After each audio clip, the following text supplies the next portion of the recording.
ඉතින් අද අපිත් එක්ක එක්ක වෙලා ඉන්න යුරේනි අක්කා. යුරේනි අක්කේ කොහොමද චන්ද්‍රේ වයි ෆිල්ම් එක? චන්ද්‍රික වයි ෆිල්ම් එක මල්ලි වෙනස් අත්දැකීමක්.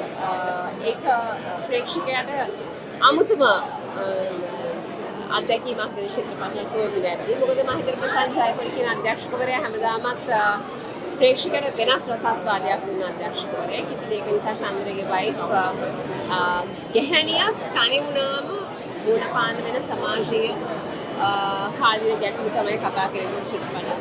ඉතින් හරිම මම හිතනවා ඒක කාලයකින් ඒකට අවශ්‍ය නැහැ අපි කාලෝචිතයි කියන සාමාන්‍ය කාලකෘෂ්ණ මේ ප්‍රශ්නය හැම කාලයකටම උචිතයි කියන එක මගේ විශ්වාසය. ඉතින් මම හිතනවා හරි ලස්සනට එක නදිෂ්යෙන් මාලි හරිම ලස්සන චන්ද්‍රිකේ වයිෆ් එකේ චරිත නිරූපණය කරා. ඒක කාලයකට පස්සේ අපි රිදිතිරේ දකින්න කෙනෙක් සුපතනවා සෞමිලියගේ සහය චූටි ළමයි ටික හරි ලස්සනට චිත්‍රපටයට හරි ලස්සන ආලෝකයක් හැම කෙනෙක්ටම සුපතන ගමන් හැමෝටම ආරාධනා කරනවා චන්ද්‍රිකේ වයිෆ් බලන්න එන්න. වෙනස් නිර්මාණයක් වෙනස් අත්දැකීමක්. ඒක නිසා සාමාන්‍ය බයිස්කෝප් එකක් බලන විදිහට බලන්න එන්න එපා. ඒක වෙනස් අත්දැකීමක්. ඒක නිසා නිර්මාණශීලී හැකි බලන්න එන්න. මුලින්ම ප්‍රේක්ෂක ආරාධනා කරන්නේ හැම කෙනෙක්ටම චන්ද්‍රිකේ වයිෆ් ප්‍රසංජය කරනවා. සියලු දෙනාටම ජයංශා. අකේ තව චූටි ප්‍රශ්නයක් තියෙනවා. ලංකාවේ කොල්ලෝ අතරේ තාම ක්‍රෂ් එකක් විදියට ඉන්නේ කොහොමද? ඒක කොල්ලෝගෙන් තමයි යහන්නේ.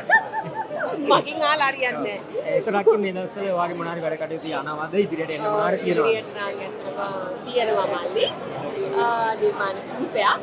ඉතින් මේ දවස්වල නම් පොඩ්ඩක් මම මේකෙ ඉන්නේ. නමුත් ඉදිරියේදී වැඩ කිහිපයක් ආරම්භ කරනවා.